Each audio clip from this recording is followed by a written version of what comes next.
बुद्धिरस्य ज्ञानेश्वरस्तु भगवान् अवतीर्ण एव। श्रीरंगनाथ गुरुराज नमोस्तु तुभ्यं। वाद्य जाते विन ध्वनी, काष्ट जाते विन वनी, तैसे विशेष ग्रासुनी स्वयेची आसे। वाद्य जाते विन ध्वनी, काष्ट जाते विन वनी, तैसे विशेष ग्रासुनी स्वयेची आसे।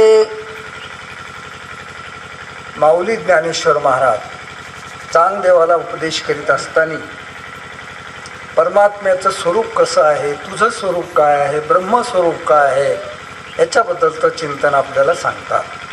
आतापर्यंत झालेल्या विषयामध्ये दृश्य, द्रष्टा, दर्शन अशी जी त्रिपुटी आहे, ही त्रिपुटी सुद्धा परमात्म स्वरूपच आहे. म्हणजे कल्पित अशा प्रकारची असणारी त्रिपुटी अधिष्ठान रूप असते. म्हणून दृश्य, दृष्टी आणि द्रष्टा प्रथमतः चांगदेवाच्या समोर असलेलं हे विश्व, हे द्वैत त्याला दुःखाला कारणीभूत होत होतं. म्हणून ते दुःख निवृत्त करण्यासाठी द्वैताला लीन करीत होता तो, म्हणजे समाधी घेत होता. पण ज्ञानेश्वर महाराजांना उपदेश करीत असताना त्याला सांगितलं, बाबा रे, या द्वैताकडे पाहून तू जे समाधी घेतो तर हे द्वैत नाही, ही त्रिपुटीच आहे. किंवा त्रिपुटीच नाही तर त्रिपुटी कल्पित आहे, खोटी आहे. किंबहुना कल्पित वस्तू अधिष्ठान रूप असते, म्हणून सर्वत्र परमात्माच आहे असं ब्रह्मदर्शन, एक महान व्यापक अनुभूती चांगदेवाला देण्याचा ज्ञानेश्वर महाराजांनी या चांगदेव पासष्टीमध्ये प्रयत्न केला.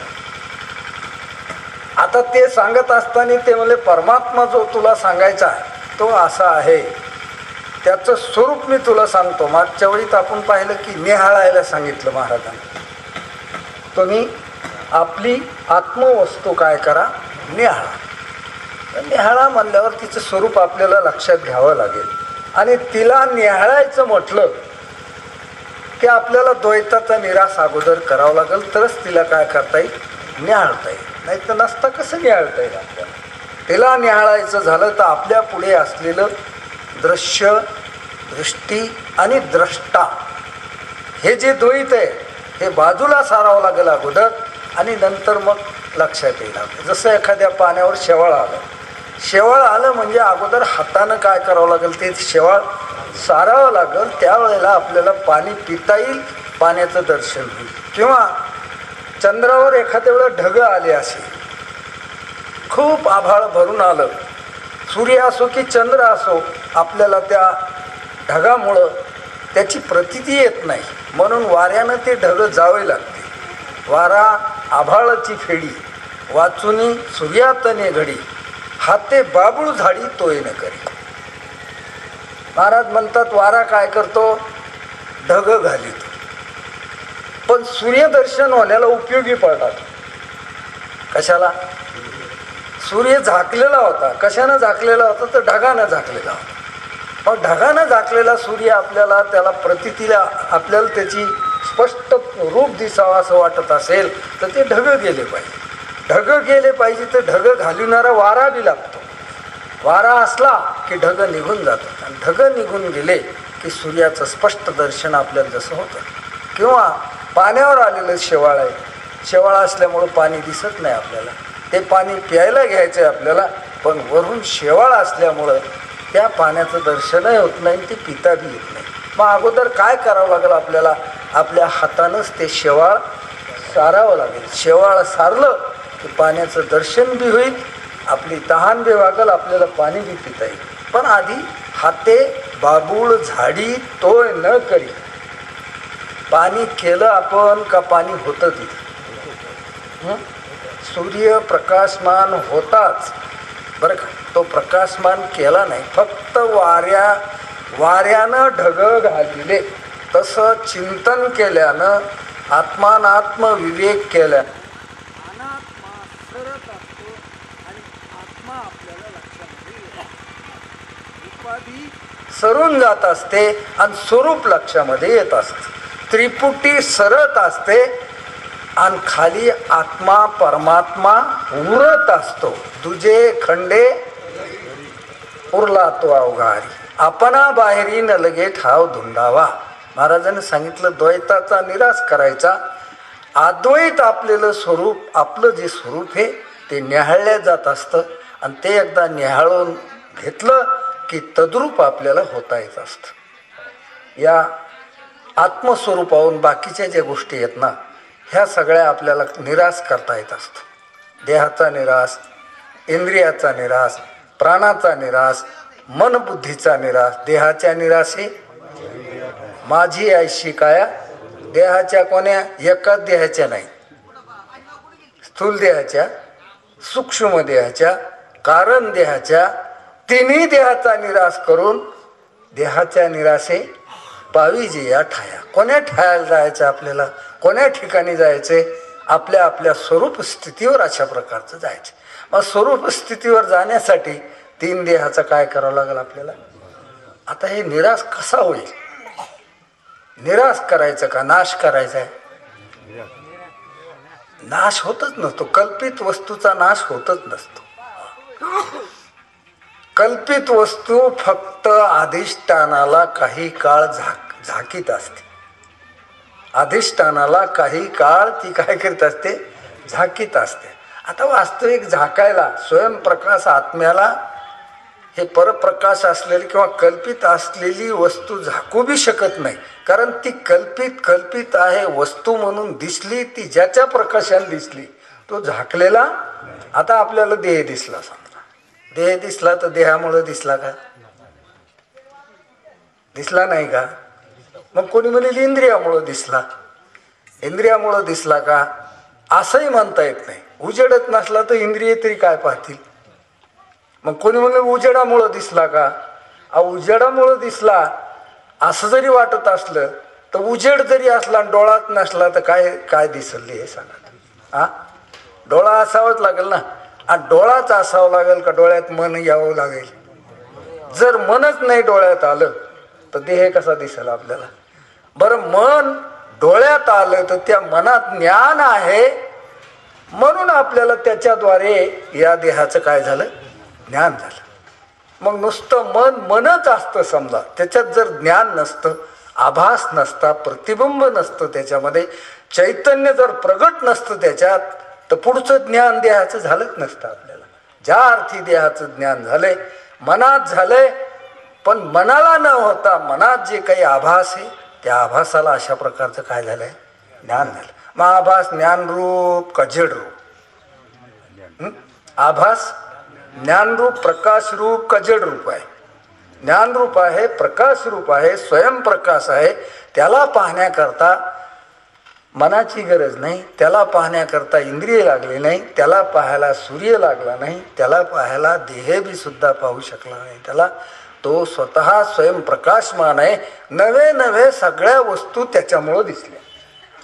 तो त्याच्यामुळं दिसला आणि सगळ्या वस्तू तरी त्याच्यामुळं दिसला. याला स्वयंप्रकाश अशा प्रकारचं म्हणा.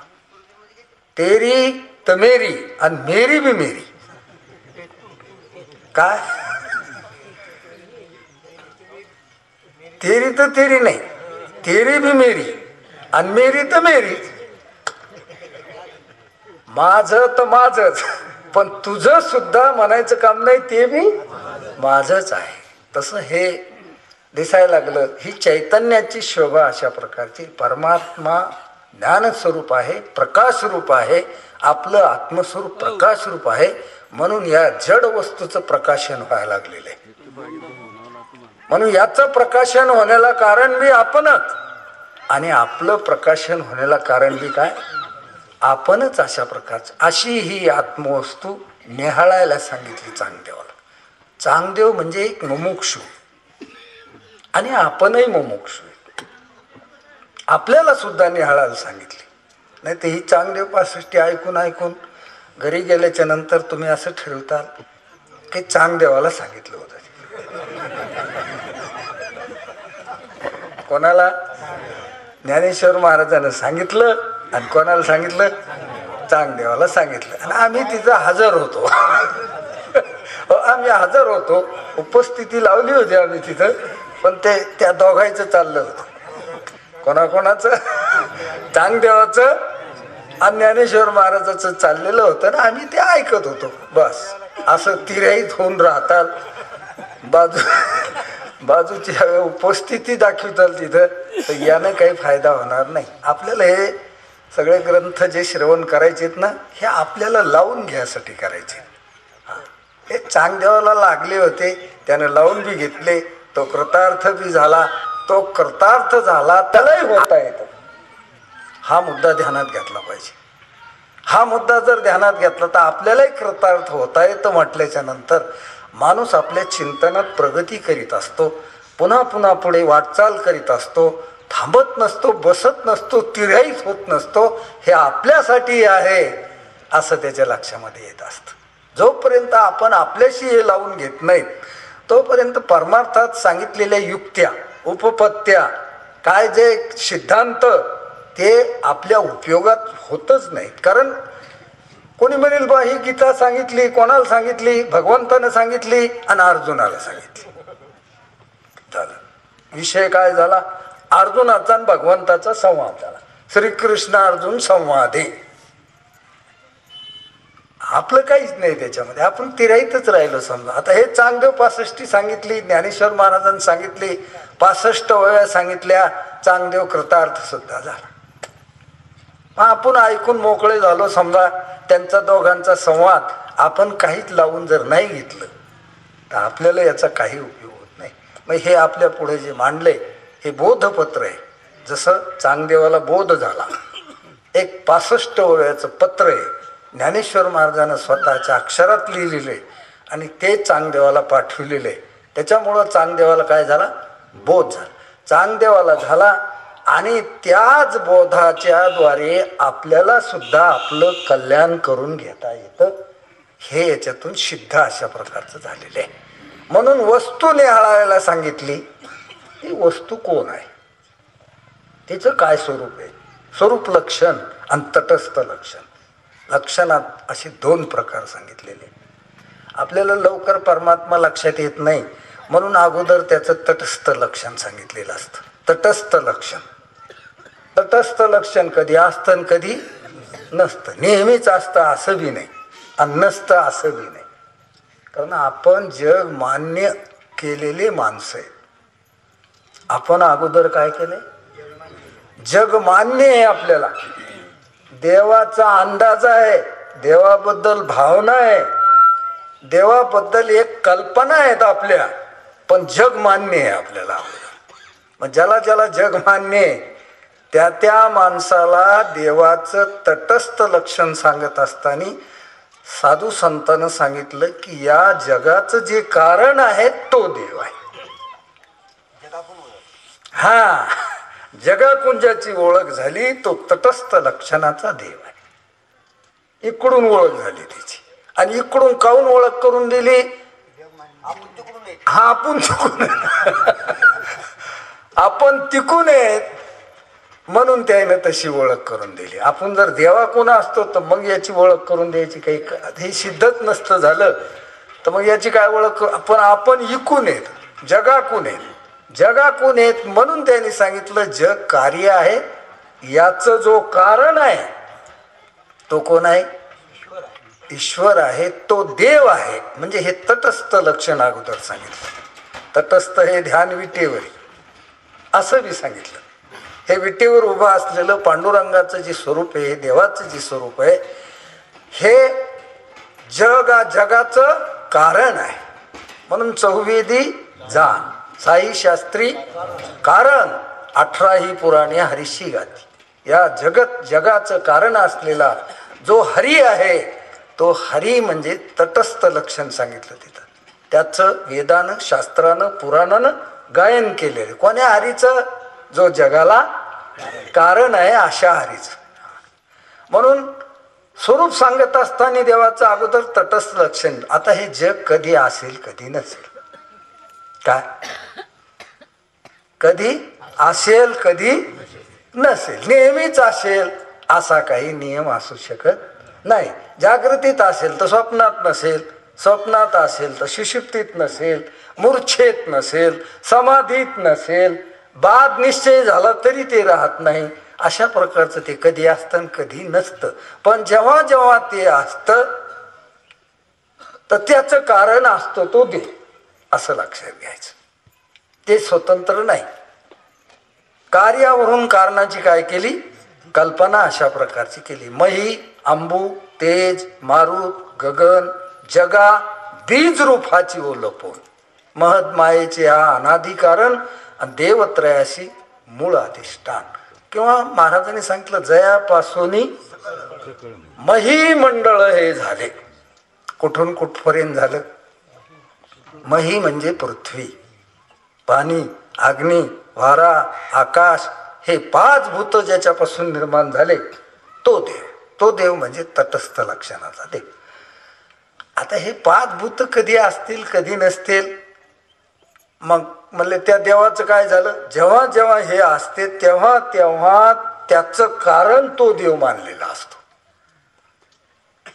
जसं एखाद्या संकेत केला असा एक माणूस परगावचा गावात आला आणि त्याने विचारलं का हो सरपंचाचं घर कुठे आहे?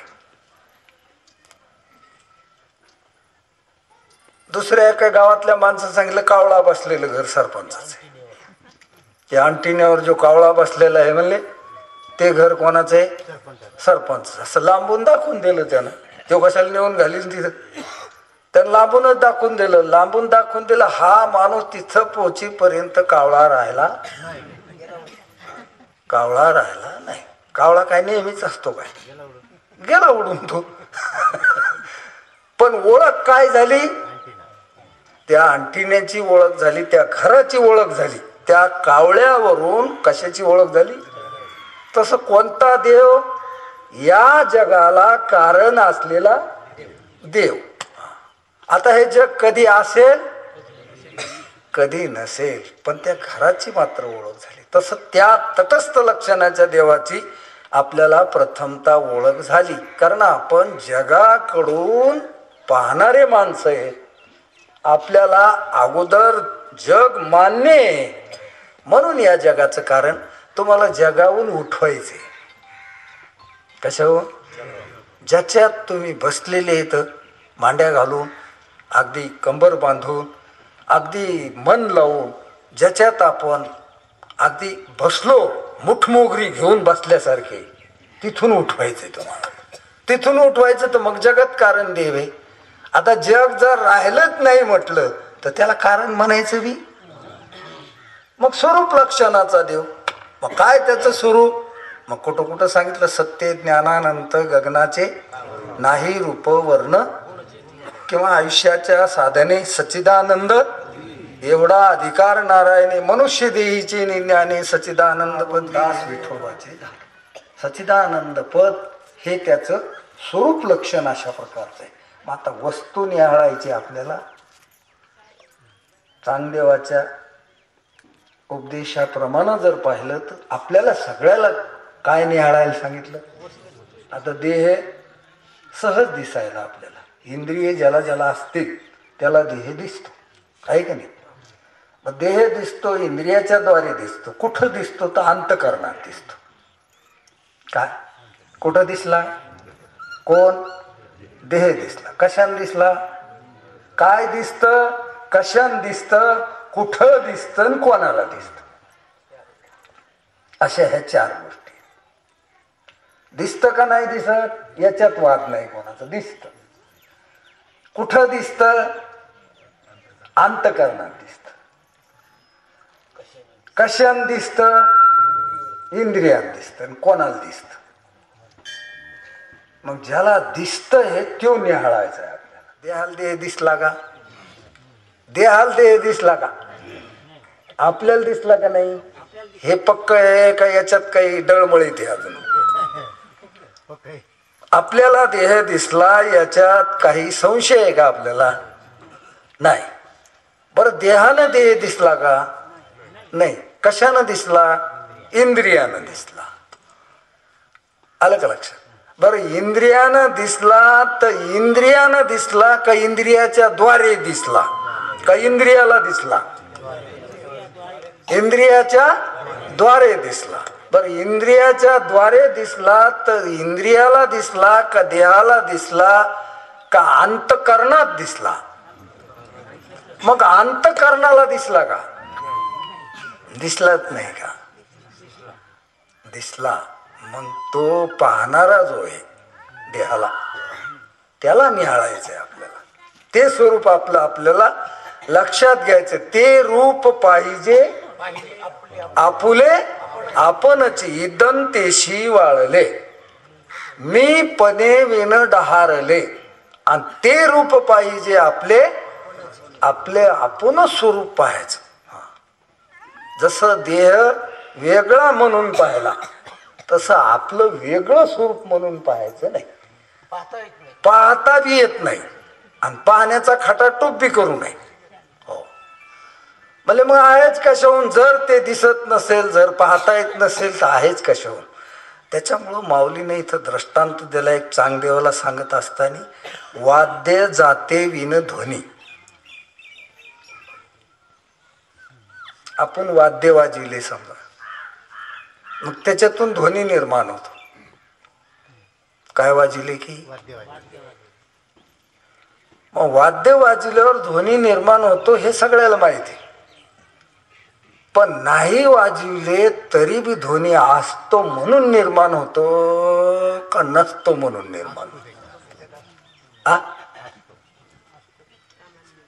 त्याला काहीतरी वाद्य वाजलं की ध्वनी निर्माण होतो, म्हणजे मुळात असतो म्हणून तो निर्माण. तिथं जर नसताच तो निर्माण झाला नसता. वाद्य जाते विन ध्वनी, काष्ट जाते विन वन्नी. अग्नी, लाकडं असले की आपल्याला प्रगट झालेला दिसतो.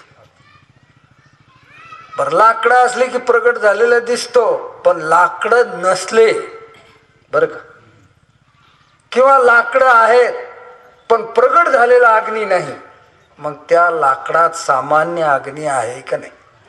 कोणता अग्नी? वाद्यात सामान्य ध्वनी आणि लाकडात सुद्धा सामान्य काय? आता आपल्याला दिसला नाही का अग्नी नाही? हा, जर लाकडं लाकडावर घासले तर प्रगट होतो अग्नी. प्रगट होतो म्हणजे असतो म्हणून प्रगट होतो. तसं हे दृश्य, द्रष्टा, दृष्टी असली तर त्याचं अधिष्ठान आपण मानायचं. अधिष्ठान म्हणतो त्याला. हे असलं तर विशेष झालंय. काय झालं? जाणणारा म्हणलं की विशेषत्वाला प्राप्त झाला. आता जाणण्यात येणारी वस्तूच नाही म्हटलं की विशेषत्व त्याचं संपलं. सामान्य रूपानं तो प्रगट, सामान्य रूपानं सगळ्यामध्ये आहे. जसं लाकडात अग्नी आहे पण कसा आहे?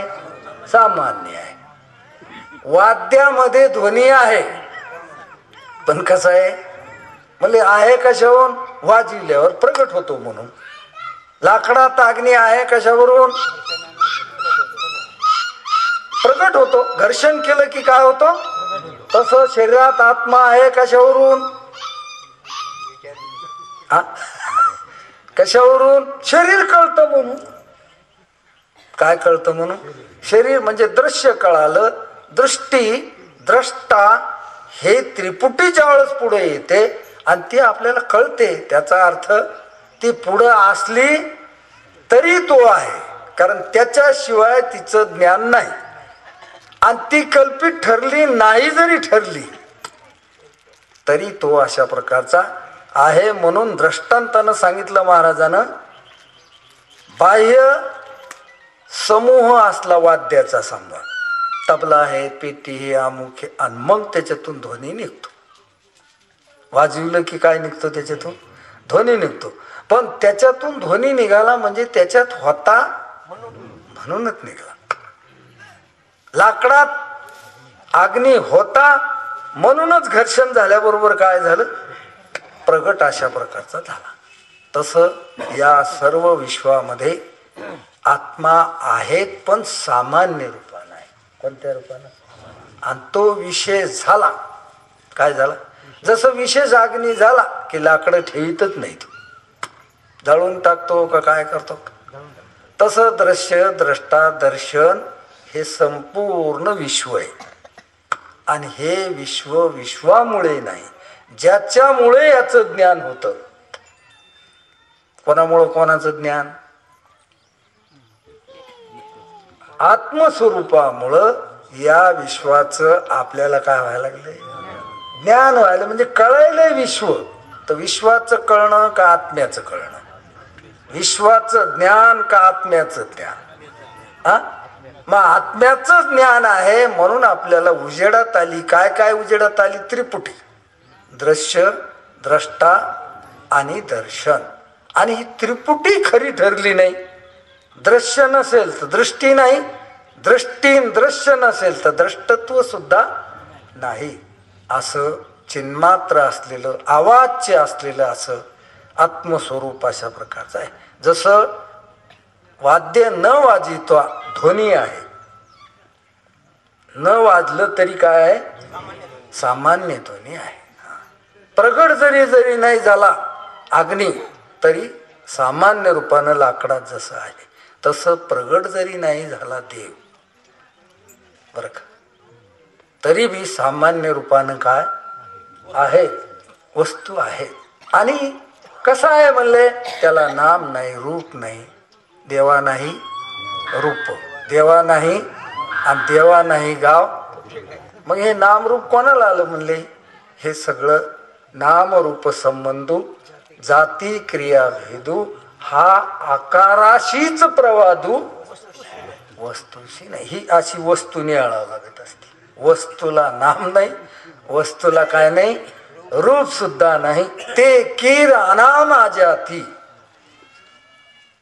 काहीच जिथं नाही, जिथं काही नाही असा तो असलेला, सामान्य स्वरूप असलेला असा परमात्मा.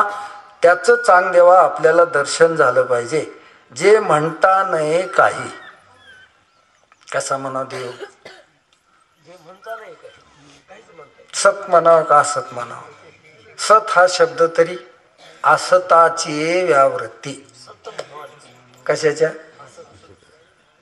असत आपल्या डोक्यातून काढून टाकायचं म्हणून त्या आत्म्याला सत असं नाव दिलं.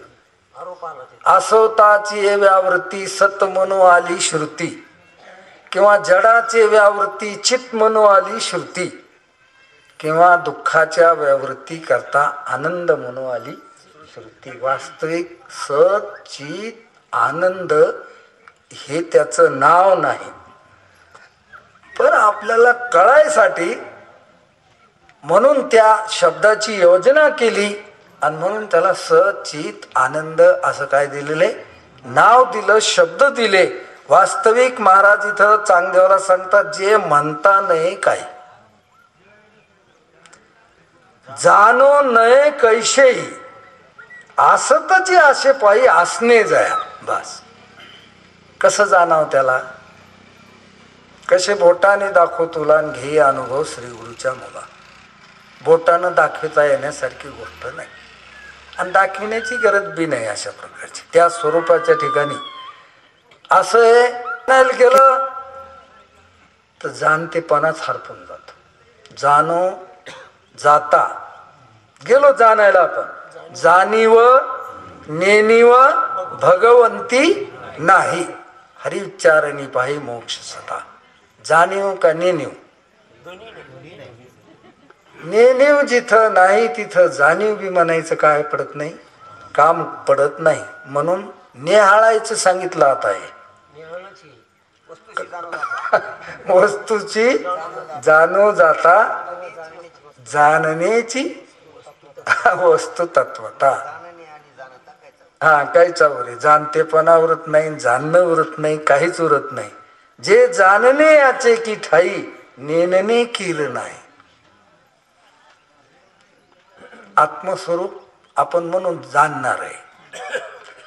जाणणार आहे म्हणल्यावर नेणणं आहे का त्याच्या ठिकाणी?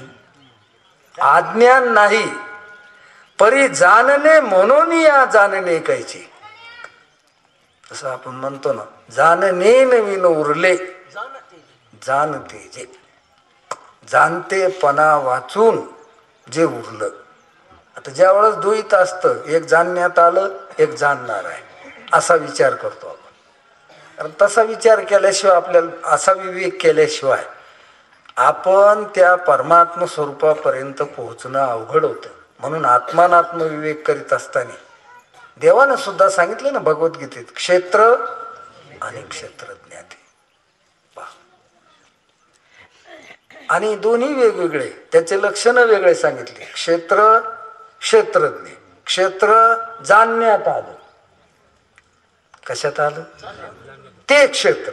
मग काय काय जाणण्यात आलं, लावा हिशोब. असा जर विचार केला तर त्याचं उत्तर एकच की खोट्यात किती प्रकार सांगितले तर काही अडचण येण्याचं काम कशाची, खोट्याची काही अडचण येण्याची काम नाही. लहान लेकराला एखाद्याला खोटी 1000ची नोट दिली काय आणि खोटी 500ची दिली काय,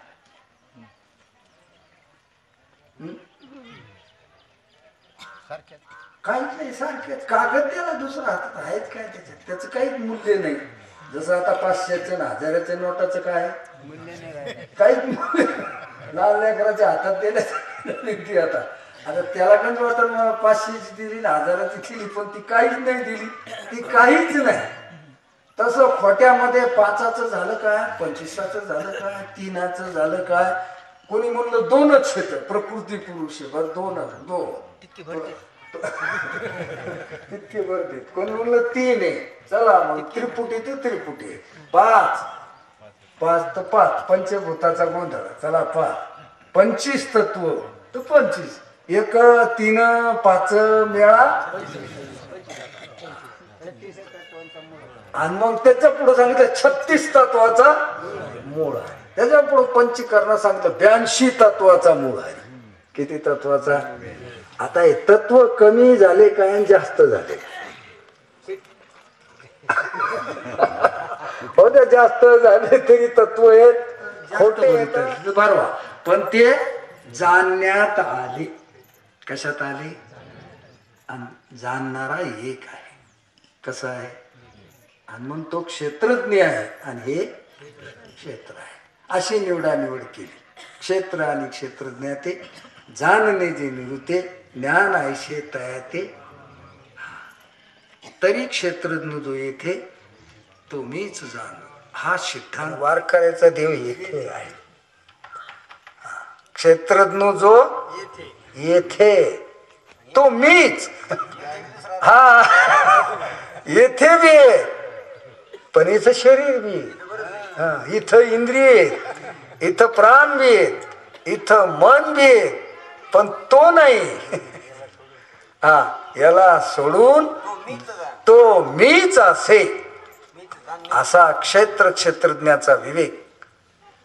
मीच जाण निरुते, बर का. सर्व क्षेत्राते संगोपनी असे. पहा पुन्हा सांगितलं, ह्या सर्व क्षेत्राला अधिष्ठान जो आहे, या त्याच्या सत्तेनं हे सगळं क्षेत्र आपल्याला उजेडात आलेले, असा स्वयंप्रकाश असलेला असा आत्मा आपलं स्वरूप आहे. हे अर्जुना असं देवाने त्याला सांगितलं. मग आता इथं क्षेत्रज्ञ आहे म्हणल्यावर देव कुठे आहे, इथंच आहे का तुम्हीच आहे. तुझे खंडे तरी उरला तो बर, उरला तर कुठं उरला, हा दुसरीकडे नाही, आपणा बाहेरी. आता बाजूला पाहण्याची काही गरज नाही. जो उरला तोच हरी आहे, तोच तू आहे. हे महावाक्य. म्हणून हे महावाक्य आपल्याला ऐकायला मिळालं पाहिजे. परमार्थातलं महत्वाचं शेवटचं टोक म्हणजे महावाक्य. महावाक्यापर्यंत जाण्यासाठीची तयारी करणं आहे आपली. परमार्थ करायचा म्हणजे काय करायचं, महावाक्य श्रवण घडावं आपल्याला. महावाक्य श्रवण घडून तसा निश्चय व्हावा, हे श्रवण आहे. वेद वाक्याच्या तात्पर्य निश्चयाला श्रवण म्हणतात. वेद वाक्याचं तात्पर्य काय, तू ब्रह्म आहेस, जीव ब्रह्मरूप आहे, हे तात्पर्य. अयम आत्मा ब्रह्म अहम ब्रह्मास्मी, प्रज्ञानम ब्रह्म, तत्वमसी, एका महावाक्यानं ते तू आहेस सांगितलं, ईश्वराकडून घेतलं. आणि बाकीच्या 3 महावाक्यानं इकून घेतलं. जीव ब्रह्मरूप आहे, अहम ब्रह्मास्मी, प्रज्ञानम ब्रह्म, हा तू ते आहेस. आणि एका महावाक्यात सांगितलं ते तू आहेस. याला ओतप्रोत चिंतन म्हणते. असं तिकून बी इकडे येता आलं पाहिजे, इकून बी एकीकडूनच प्रवाह नसला पाहिजे. असा तिकूनही इकडं आणि इकून बी तिकडं, असं ओतप्रोत चिंतन अशा प्रकारचं चांगदेवाच्या रूपानं, आणखीन अर्जुनाच्या रूपानं, अनेकाच्या रूपानं, मुमुक्षूच्या रूपानं आपल्याला ऐकायला मिळालं. म्हणून महाराज म्हणले, हे पा जाणता आहे का तो? नाही नाही, जाणायलाच काही नाही तर जाणता म्हणायचं बी काही कामच नाही आपल्याला. उदाहरणं आपल्याला माहित आहेत की ज्याला मामा, ज्याला भाचाच नाही त्याला मामा म्हणायचं बी, ज्याला पत्नीच नाही तर तो कोणाचा पती बी नाही. तसं जाणायलाच काही शिल्लक नाही. काय नाही, जाणायलाच काही राहिलं नाही तर जाणता म्हणायचा काही म्हणायचंच काम नाही. म्हणजे आता पस्तूर तर तुम्ही जाणता म्हणले होते. अहो आमच्या पस्तूर तर जाणायला होतं आमच्या पुढं, म्हणून आम्ही त्याला काय म्हणलो, निवडानिवड केली तर जाणणारच उरलं नाही. जाणणार विचारात संपून गेलं. विचारिता ते प्रपंच सहज सांडवले, मग तत्वता तत्वरले. लटिका व्यवहार वाया येरझार हरिविना. हे लटकं ठरलं सगळं. मग याला काय जाणायचं? जाणनेन जे उरले जाणते जे. आपल्या 7व्या अध्यायामध्ये ते ज्ञान जे सांगितलं ना आपल्याला, जाणीव जेथन रेखे. काय चालत नाही तिथं? जाणीव चालत नाही. जाणीव जेथन रिगे, विचार मागुता पावली, तर्कू आयनी नेगे. अर्जुना तया नाव ज्ञान, येर प्रपंच हे विज्ञान, तेत सत्य तो बुद्धी अज्ञान, हेही जाण. आता अज्ञान अवघे विज्ञान निशेष करपे, अज्ञान ते स्वरूपे. आपल्याला ज्ञान होतं का ज्ञान स्वरूपच आपण? आपल्याला ज्ञान नसतं होत. आपण कोण झालेलं ज्ञान कोणाचं असं नसतं होत. आपणच ज्ञान आहे हे लक्षामध्ये, स्वरूप ज्ञान स्वरूप अशा प्रकारचं हे लक्षात येत असतं. मग ऐकतयाचे व्यसन तुटे, बोलतयाचे बोलणे खुंटे. जे साना मोठे उरो नेती, लहान मोठा असं काही उरत नाही बरं का. अधिकारी नानाधिकारी किंवा जाणणारा न जाणणारा हे काहीच उरत नाही. असं स्वस्वरूपाचं ज्ञान चांगदेवाला सांगत असताना ज्ञानोबा राय म्हणले, जाणनेच की ठाई नेनने केर नाही. आता अज्ञानच नाही तर ज्ञान म्हणायचं काही? अज्ञानाचे सापेक्ष ज्ञान म्हणतो. जाणण्यात येणाऱ्याच्या सापेक्ष आपण काय म्हणतो? जाणणारा म्हणतो. परी जाणणे म्हणून या, जाणणे म्हणून याही जाणणे जे. वास्तविक जाणणं म्हणायचं सुद्धा काम राहिलं नाही, तरी बी जाणणं स्वरूप आहेच तो, असं लक्षात. ज्ञानदेव म्हणे भाजा आत्मदेवा. असा आत्मा भाजा, त्याला निहाळा आणि तद्रूप व्हा. बस तिथं काय नाही राहिलं. द्वैत कोणत्याच प्रकारचं दृश्य राहिलं का? नाही. दृष्टी आहे का? दृश्यच नाही तर दृष्टी बी नाही. दृष्टी दृश्य नाही, द्रष्टाय म्हणायचं काही काम अशा प्रकारचं नाही. आता पस्तोर आपण विवेकानं निवडानिवड करीत होतो. निवडानिवड करून आपण एक आत्मस्वरूप ध्यानात घेतलं. आत्मस्वरूप ध्यानात घ्यायला गेलो तर हे बाधित झालं. हे कसं ठरलं? हे खोटं ठरलं.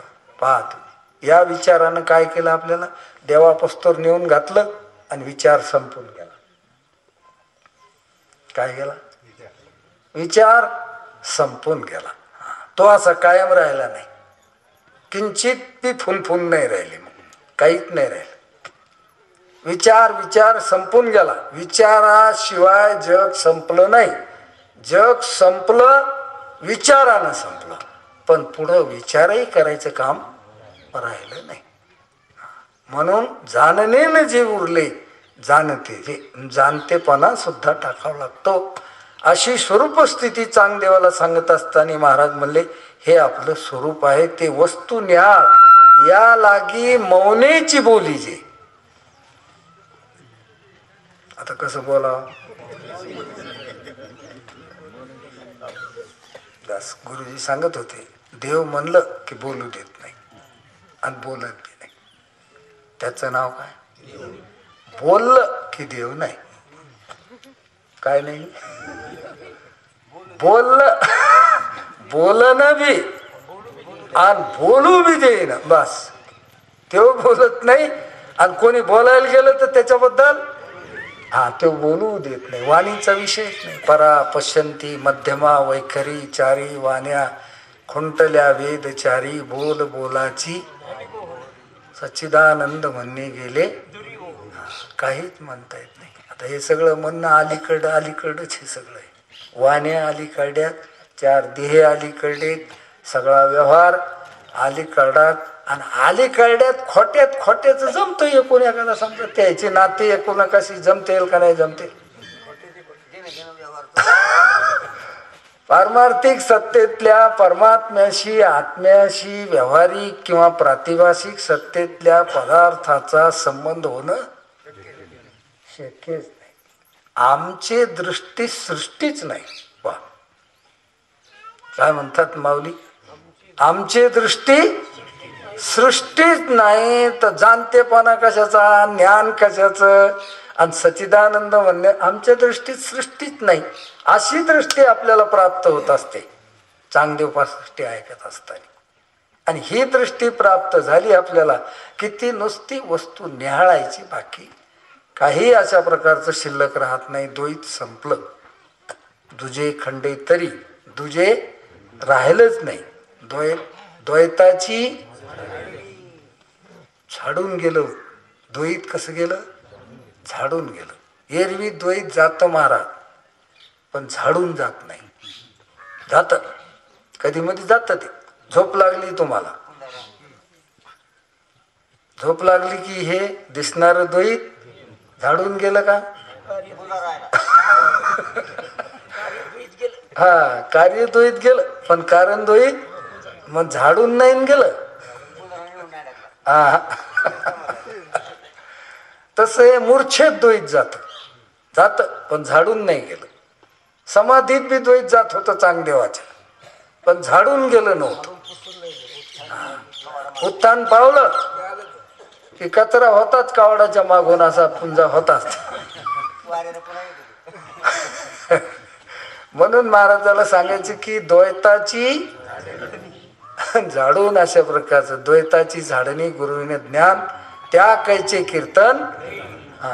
अशा माणसाला नामसंकीर्तन घडत नाही. काही लोक म्हणतात आम्ही नामाचे धारक आहे, आम्हाला काय करायचं त्या नेनो प्रकार आणि सर्व भावे एक विठ्ठलाचे प्रमाण न जाणतात म्हणतात. असं ते हे असं भजन जे आहे ना, अज्ञानाची भक्ती, इच्छिती संपत्ती तयाची चित्ती देव कायचा. ते म्हणतात आम्ही नामाचे धारक आहेत, तुमचं वेदांत तुमचं ज्ञान हे ते जमत नाही आम्हाला, ते घेत नाहीत. आम्ही शिष्ट आहेत, तुम्ही लोक घटपट करीत बसता, फलानं करीत बसता. असं आम्हाला घटन पटन काही घेणं देणं नाही. आम्हाला नाम पाहिजे, नामाचे धारक आहे. पण महाराजांना पुन्हा त्याला टोला द्यायला ठेवून त्या कायचे कीर्तन द्वैताची गुरुविन ज्ञान त्या कैचे कीर्तन. अरे कशाचं नामस्मरण घडतं म्हणले? नामस्मरण घडलं पाहिजे का केलं पाहिजे? करण्याला काय अर्थ आहे? केलं आणि काहीच नाही घडलं. घडलं पाहिजे ना. तीर्थ केले पाहिजे का घडले पाहिजे? आपलं म्हणतात ना, मन में चंगा तर काठोट में गंगा. घडलं तीर्थ, त्याला गंगाला जायचं बी काम नाही. वाच्य म्हणता गंगा गंगा सकळ पापी जाती भंगा. घड आहे का नाही? एका माणसानं गाव खर्च शेत केलं, 20,000 केलं, 20,000 खर्च लावला. आणि मागलच्या सारखा दुष्काळ पडला. गेल्या 2 वर्षात होता ते. पाऊसच नाही पडला. पेरणी झाली, जरा जरा उगवलं ते पहिलंच, तर उशिरा पेरलं.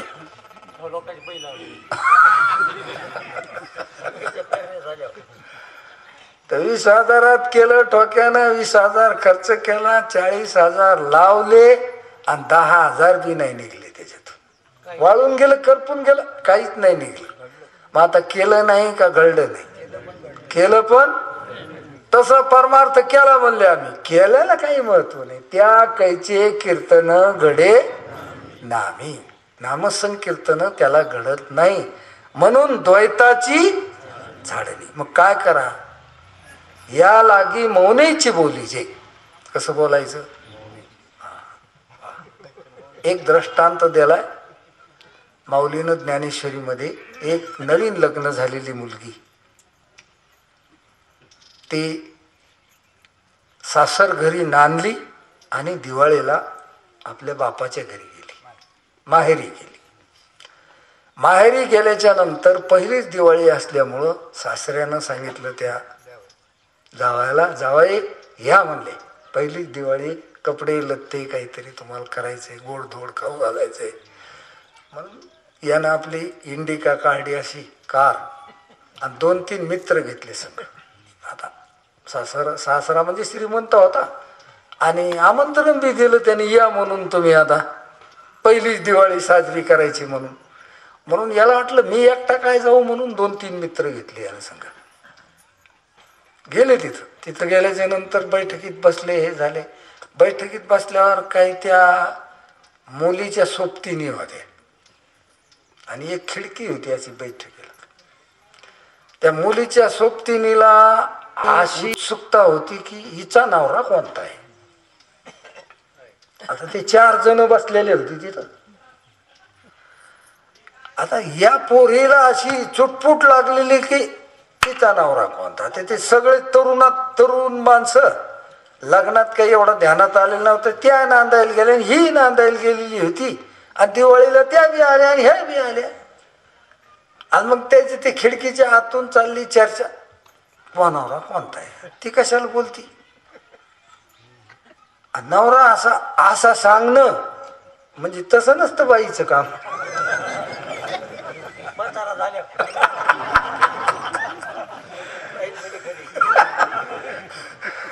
तसं सांगायचं असलं तर म्हातार पण लागत मग त्याला.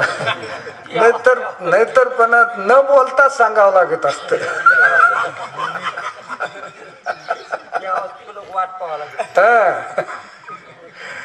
नवरा बायको जर बोलतच राहिले ना तर ते नवरा बायकोच नाही राहिले. मग ते नवरा बायकोच नाही राहिले, मग ते सोबती झाले. समजा मित्र दोस्त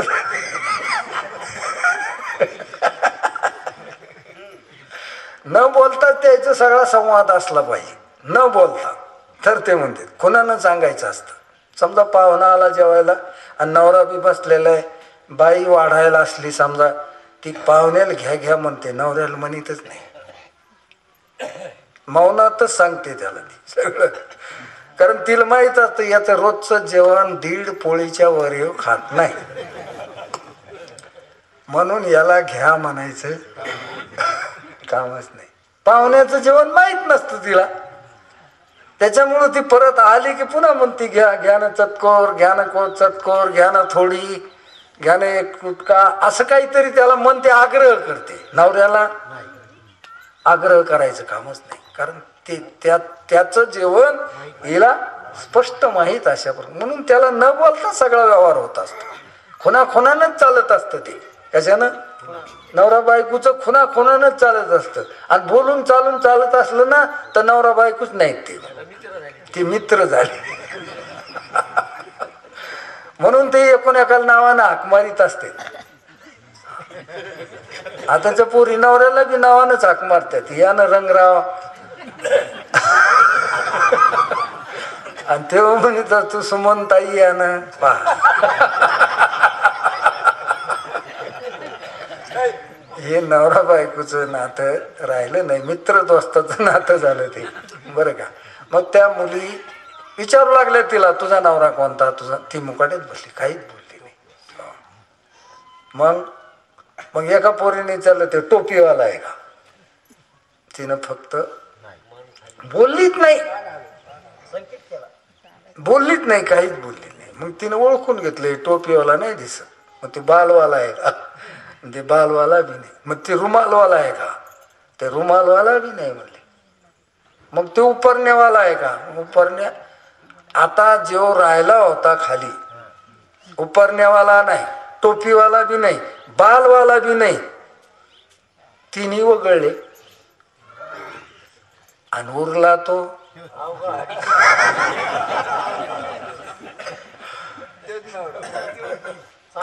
सांगायचं काम पडलं नाही. शब्द न वापरता ज्ञान करून दिलं. मौनात सांगून दिलं का बोलून सांगून दिलं? हा, शब्दा वाचून संवाद झाला, मौनात सांगून दिलं. शब्द गिब्द काही वापरायचं काम पडलं. तसं ज्ञानेश्वर महाराज सांगदेवाला सांगत असताना म्हणते, या लागी मौनेची बोली जे काही न होनी सर्व होईजे. इकडं पाहिलं तर काहीच नाही झाला, इकडं पाहिलं तर सगळा तोच झाला. नव्हता लाईजे काहीच नाही. पाहायला गेलं तर काहीच नाही, काय झाला तर काहीच नाही झाला, आणि काय नाही झाला असं म्हणायची सोयच नाही. सगळं सगळं तोच झाला. विश्वी विश्वंभर परिहरची न लगे. विष्णुमय जग वैष्णवाचा धर्म भेदाभेद भ्रम. ओम विश्वम विष्णू जग नोहे अवघा जनार्दन. ऐशे ऐकता निवती साधू जन. एका जनार्दनी बाणली निजखून. झाली संध्या संदेह नाना बोधाची ये सोयरिके. साचपण जेणे एके नाना कल्होळ माळिके पाणीची जेवी. कल्होळ झाले पाण्यावर असे तरंगाचे. नाना खूप लाटा निर्माण झाली. पण खूप लाटा आहे का एकच पाणी? तसं नाना प्रकारचा बोध होत असेल आपल्याला. हे पदार्थ, ते पदार्थ, हे जीव आहेत, हे ईश्वर आहे, हे जड आहेत, हे काय, हे जीव आहेत, हे ईश्वर आहेत, असं नाना प्रकारचा जरी बोध वेगवेगळ्या रूपाने जरी होत असेल, पण साच पण जेणे एके. पण खरं तिथं काय एकच आहे. नानात्व कोणत्याही प्रकारचं नाना प्रकारचं ज्ञान होत असेल. विषयाचं ज्ञान आहे, वृत्तीचं ज्ञान आहे, इंद्रियाचं ज्ञान आहे, देहाचं सुद्धा काय. आता पहा तुम्ही वेगवेगळे ज्ञान होते का नाही. विषयाचं ज्ञान देहासारखं नाही. विषयाचं ज्ञान शब्द स्पर्श रूप रस गंध हे 5 विषय कळाले ना. पण जसा देह कळाला तसे नाही कळाले. त्याचं वेगळं ज्ञान, देहाचं वेगळं. देहासारखं इंद्रियाचं नाही ज्ञानच ना. आणि इंद्रियासारखं मनाचं नाही, मनासारखं प्राणाचं नाही. मग आता हे ज्ञान बोध जरी वेगवेगळा झाला या सगळ्या गोष्टीचा, तरी हा झालेला जो बोध आहे नाना बोधाची ये सोयरिके साच पण जेणे एके. पण खरं एकच ज्ञान आहे. बाकीचे सगळे ज्ञान जे येतं ते खोटे अशा प्रकारचे आहेत. तसं नाना कल्होळ म्हणजे नाना लाटा, अनंत लाटा जरी निर्माण झाल्या तर पाणी जसं काय तसं हे विश्व अनंत रूपानं जरी अनंत रूपे देखिले म्या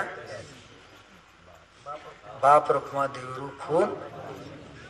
मग आता सांगा तुम्ही, भेदच नाही राहिला, द्वैतच नाही राहिलं तर दुःखाचा प्रश्नच नाही राहिला.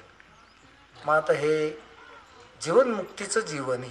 हे जीवनमुक्तीचं जीवन जगत असताना टेन्शन, ताणन, भेदाभेदन, लहान मोठेन, गर्वन, ताठान, अभिमानन, अहंकारन, ह्या गोष्टी सगळ्या विलीन झाल्या, संपल्या. आणि जर संपल्या असत्या तर कळालं तुम्हाला, तरच जीवनमुक्त. काही ताठा राहिला असला, काही अहंकार राहिला असला, मला बोललेच नाही, मला म्हणलेच नाही पुढे या, नावच घेतलं नाही, फलानच नाही, असं जर असल तर अजून किंचित उरली, पण उरली तिथं. म्हणून साधक जे असतात त्याला महाराज म्हणतात विधी मुखानं देव सांगत नाहीत, निषेध मुखानं देवाचं ज्ञान करून देत. नेती नेती श्रुती काय म्हणली? देह आत्मा नाही. पहा, श्रुती म्हणली देह आत्मा नाही, इंद्रिय आत्मा नाही, प्राण आत्मा, मन आत्मा नाही. आणि आत्मा सांगायचं काम राहिलेला पडलं. राहिलेला जो आत्मा आहे तो आहे, सांगायचं काम हे नाही. इतकं सांगितलं. जसं बाई उभ्या उभ्या जाऊन पाहुण्याला असं दाखवित नाही की ह्यो मानावर आहे. नाही नाही नाही, असा उद्धटपणा उद्धटपणा झाला एक, नाही तर मग पागलपणा झालाय. काय कधी कधी उद्धटपणा, लाजत नाहीत बाया, काय नाही, पुढे जातात. आता आता तर 50% अधिकारच हे समजा. आता हे आमच्या खेड्यातल्या बाया तरी माग बसल्यात माणसाच्या. शहरातल्या बाया असते तर त्यानं तक्रार केली असती, अर्धे माणसं इकून बसा, अर्धे माणसं इकून बसते. 50% अधिकार आहे. आता इकडं बसा. काही काही गावात आम्ही कीर्तनाला यायला त्याला जातो, सगळ्या बायाचाच मेळा असतो आमच्या पुढं. हो, माणसं लांब बसलेली, जशी धरून आणली चोट्ट्यासारखे धरून आणलेले, ते तिकडेच बसलेले असते बाजूला. आताच गेलो तुम्ही या गावाला कीर्तनाला, तिथंच पाहिलं सगळा बायाचाच मेळा. काय सांगावं काय नाही सांगावं काही समजत नाही. माणसाला वाटतं नसतो आलो या गावाला कीर्तन.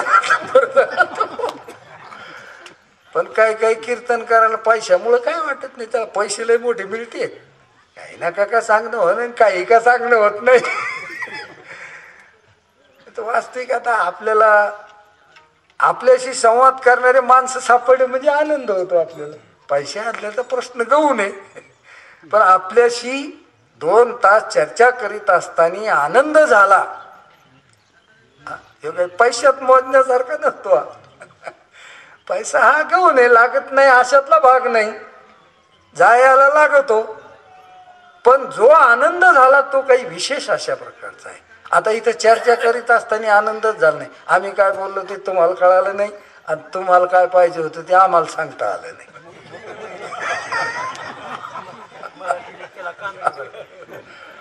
कानडीने केला मराठा भरतारण एकाची उत्तर, तिने पाचारीले इलुबा म्हणून.